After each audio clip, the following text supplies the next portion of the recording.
I was never supposed to notice him like that. He had been part of our lives for as long as I could remember: birthdays, holidays, random weekends. He and my dad would sit in the garage with beers, talking about nothing important for hours. To me, he was just always there, familiar, safe. The guy who used to ruffle my hair when I was younger and ask how school was going, he was never someone I thought about in that way until that night. My mom was out of town, visiting her sister, so it was just the three of us for dinner.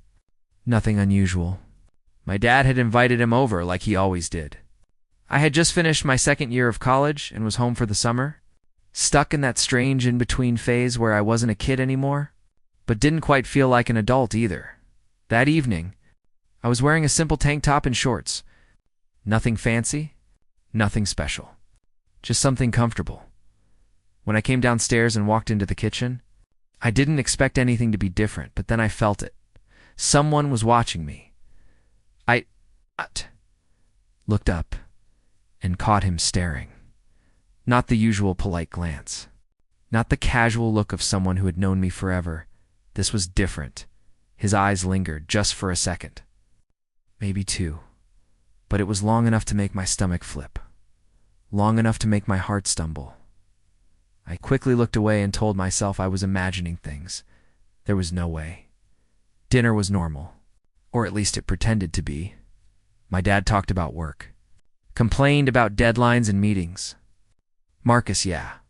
Let's call him Marcus, talked about his new job in the city. Long hours? Stress? No free time? I sat there pushing pasta around my plate, half listening, half aware of everything else. His voice sounded different to me that night, deeper, rougher, more noticeable. Maybe it had always been that way, and I just hadn't paid attention before. Every time I looked up, he seemed focused on my dad, nodding, laughing at the right moments, but twice. Just twice, our eyes met across the table, and something passed between us. Something silent, something heavy, something that made my throat tighten. After dinner, my dad's phone rang. Like always, he excused himself and went into his office to take the call. He had a habit of disappearing for hours when work called. That left me alone with Marcus. I started clearing the dishes, trying to act normal, trying not to think about anything, but my hands felt clumsy. I could feel him behind me, still sitting at the table. I heard the faint clink of his glass as he took another sip of wine. "Need help?" he asked. His voice came from closer than I expected. I turned around. He was standing right there, too close. Close enough that I could smell his cologne. Something warm, something woody, something that stayed in the air long after someone left. "I'm good," he said. My voice came out quieter than I meant it to. He didn't move for a moment. We just stood there. The sink was running. The dishes were forgotten, and all I could focus on was the way he was looking at me, like he was trying to figure me out, like I was a puzzle he couldn't solve. "Changed," he said softly. I laughed nervously. "What do you mean?" "I don't know." He tilted his head slightly. His eyes moved over me slowly. "You're just different than I remember." My mind went blank. I wanted to say something clever, something funny, something that would break the tension, but nothing came. My pulse was racing, my chest felt tight. He took a small step closer, not much, just enough to make the space between us feel heavier. "How old are you now?" he asked. 22. I nodded. "Yeah, 22. He nodded slowly. 22, he repeated, almost to himself. The way he said it made something twist inside me. It wasn't just a number, it felt like permission, like acknowledgement, like a line had been crossed without either of us saying it out loud. I turned back to the sink, hands shaking slightly as I rinsed a plate. I needed to distract myself. I needed to calm down. Then I felt it. The lightest touch. His fingertips brushed against my lower back as he reached past me to set his glass on the counter, barely, there just for a second, maybe. 2. But those 2 seconds rewired something in my brain. Froze. My breath caught in my throat. He didn't say anything, didn't look at me, didn't react. He just stepped back casually, like nothing had happened, like it was accidental, like it meant nothing. But I knew, and he knew. A few minutes later, my dad came back. Laughing about something his boss had said, Marcus slipped right back into friend mode, cracking jokes, smiling, acting normal, like nothing had changed. But everything had. Because every time I looked at him for the rest of the night, I could still feel that touch, that barely there brush against my back, and every time our eyes met, I saw it, the same awareness, the same tension, the same unspoken truth. He stayed late, too late eventually. My dad started yawning and hinting that he was tired. Marcus took the hint. He grabbed his jacket. "Thanks for dinner," he said, shaking my dad's hand. Then he turned to me. "Good seeing you," said quietly. His eyes held mine for just a second too long. My heart was pounding so hard. I was sure he could hear it. I managed to smile. Then he left. I went upstairs, closed my bedroom door, sat on the edge of my bed, and stared at nothing. What the hell just happened? I replayed everything in my mind, every look, every word, every touch, I told myself. I was overreacting. He was my dad's best friend. He had known me since I was a kid. This was nothing. It had to be nothing. But deep down, I knew better. Something had started that night. Something quiet. Something dangerous. Something impossible to ignore. And the worst part? I didn't want it to stop. I didn't see Marcus for a few days. My dad said he was busy with work, traveling, meetings. I tried not to think about him. I really did, but my mind kept going back to that night. The way he had looked at me, the way his hand had, felt on my back, the way my body had, reacted without my permission. I felt guilty, confused, but also alive. Then on Thursday, my dad mentioned it casually. "Marcus is coming over this weekend," he said. "He's going to help fix the deck. Might stay Friday night." Stomach dropped. "Oh," I said, trying to sound normal. Cool. Inside, I was panicking. Friday came too fast. I spent the entire day deciding what to wear, which was ridiculous. Why did it matter? He was just my dad's friend. This was nothing. Still, I changed 3 times. Finally, I settled on a sundresend, the kind of thing that could be innocent or intentional. When he arrived, I was in the kitchen pretending to cook. Heard his voice in the living room, the easy laughter between him and my dad. I took a deep breath, then walked out. The moment I entered the room, his eyes found mine, and I knew he had been thinking about me too. "Hey." I said, "Hey," he replied. His gaze dropped to my dress for just a second, then back to my face. "You look nice." My dad didn't even look up. "She always looks nice," my dad said casually. Barely paying attention, Marcus smiled. "Yeah," he replied softly. "She does." The way he said it made my cheeks burn. Dinner felt like torture. Not because anything dramatic happened, but because nothing did. We ate. We talked. We laughed. Everything looked normal. But inside, I was painfully aware of Marcus sitting across from me, the way his hands moved when he spoke, the way his jaw tightened when he was thinking, the way his eyes kept finding mine. Even when he was talking to my dad at one point, I dropped my fork. It hit the floor with a loud clatter. I bent down to pick it up. When I sat back up, Marcus was staring at me, not hiding it, not pretending, just staring. My dad asked him something about work. Breaking the moment, Marcus answered smoothly like nothing had happened, but my hands were shaking. After dinner, they went outside to measure the deck. I stayed inside, cleaning up, trying to calm my racing heart around 10. My dad came back in, yawning. I'm exhausted. Going to bed. "Marcus, you crashing on the couch?" "Yeah, man. Thanks." My dad patted his shoulder and went upstairs. leaving me alone with Marcus again. I kept myself busy in the kitchen, wiping counters that were already clean, rearranging things that didn't need fixing, anything to avoid thinking. Then I heard him behind me. "You don't have to do that," I said gently. "I know," I replied. Still wiping, I didn't trust myself to look at him. He stepped closer. I could feel the warmth of his body. "You've been avoiding me," he said quietly. I froze. "What? Tonight?" "You barely looked at me." I turned my back against the counter. "That's not true." He was too close. So close it hurt, isn't it? His voice was low, honest, raw. I swallowed. "Why would I avoid you?" He didn't answer. He just looked at me like he was searching for something. For permission. For confirmation that I felt it too. And I did. "Marcus," I whispered. He ran a hand through his hair. "I should go set up the couch." He didn't move. Neither did I.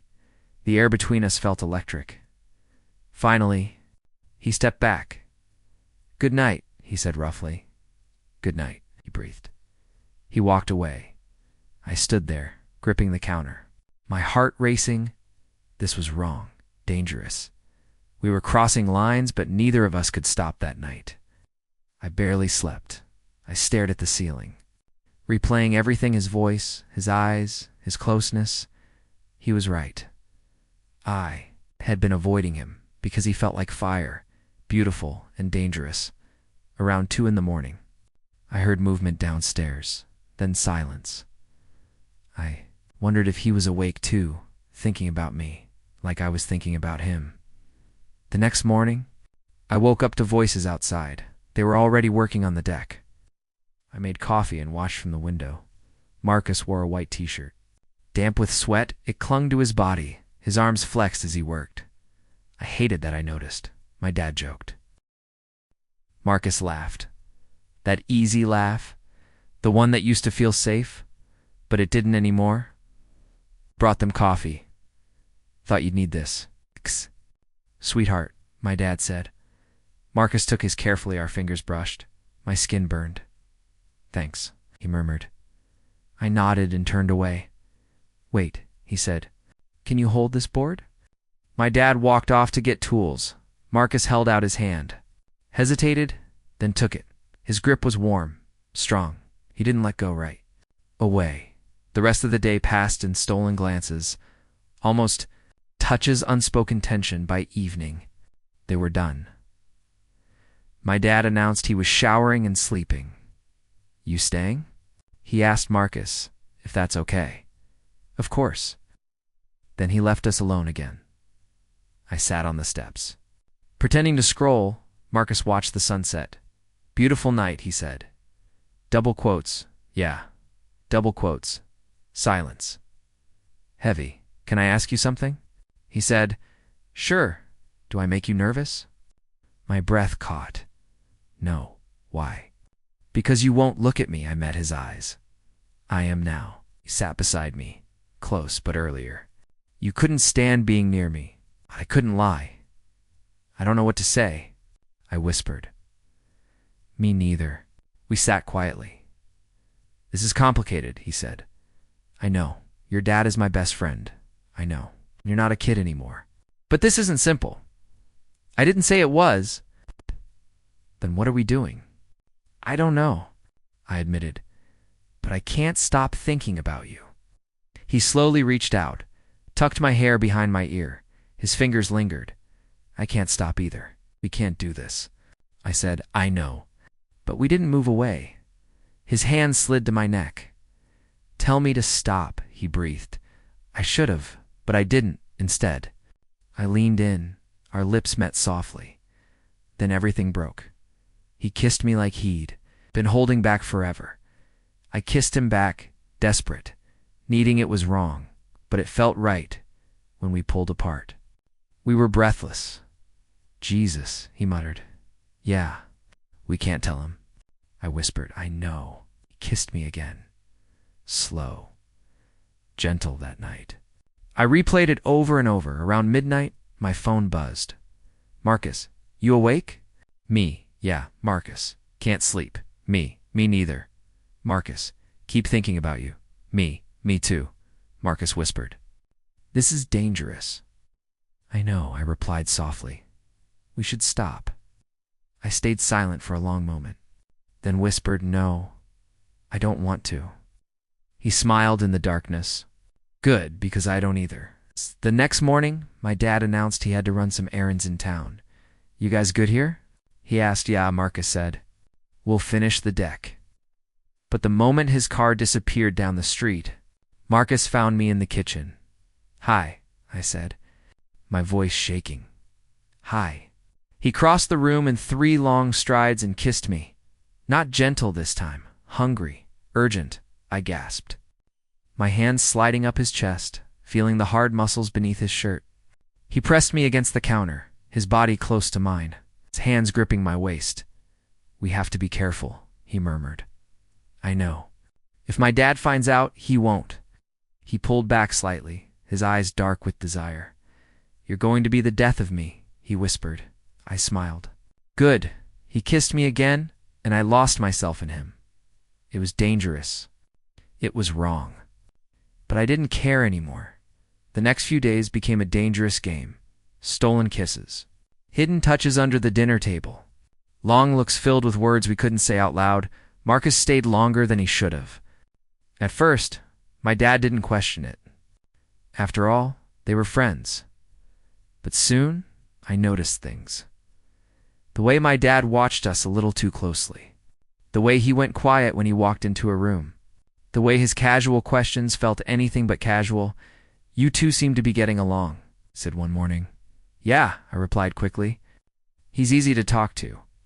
My dad nodded. He's a good guy. But something in his voice made my stomach twist. Wednesday night changed everything. Marcus and I were in the kitchen. My dad was upstairs showering. We thought we were alone. Marcus pulled me close and kissed me. We have to be careful, I whispered. I know, he said. Your dad isn't here. He kissed me again. That's why we didn't hear the footsteps. Hey, you've seen my... We froze. My dad stood in the doorway. His eyes moved from me to Marcus. And back. The silence was unbearable. Dad, I don't, he said quietly. Marcus stepped forward. Listen, man, get out. What? Get out now, Dad, please. You don't get to talk right now. He didn't even look at me. Marcus looked at me, torn. Go, I whispered. He grabbed his keys and left. How long? My dad asked. I couldn't speak. How long? He repeated, a week. Maybe less a week. He laughed bitterly. You didn't think to tell me? What was I supposed to say? Dad, your best friend is taking advantage of you. He's not. He's 25 years older. So what? So he should know better. His voice cracked. I trusted him. Dad, I'm sorry, don't. He walked away. I didn't see Marcus for 3 days. My dad avoided me. Marcus didn't answer my calls. On the 4th day, I went to his apartment. He looked exhausted. You shouldn't be here, he said. I don't care. He let me in. My dad called me, he said. He threatened to destroy my life. Not fair, it is. He looked at me with regret in his eyes. This was a mistake? No. Yes. I never should have touched you. Don't mean that, I do. You're 22, he continued. You deserve better. I'm too broken. I don't care. Well, you should. This doesn't have a future, he said. Tears fell. So you're giving up? I'm being realistic. You're a coward. He didn't deny it. I hate you, I said. I know. For what it's worth, he added. I meant everything. It means nothing if you won't fight for us. And I left. 2 months later, I moved out. New apartment. New job, new life. Some days were unbearable, but slowly, I healed. One day I saw him again in a coffee shop. Our eyes met regret. Longing, acceptance. He smiled sadly. I smiled back and walked away. 6 months later, my dad came to see me. I'm sorry, he said. I'm sorry too. We held hands. Did you love him? He asked.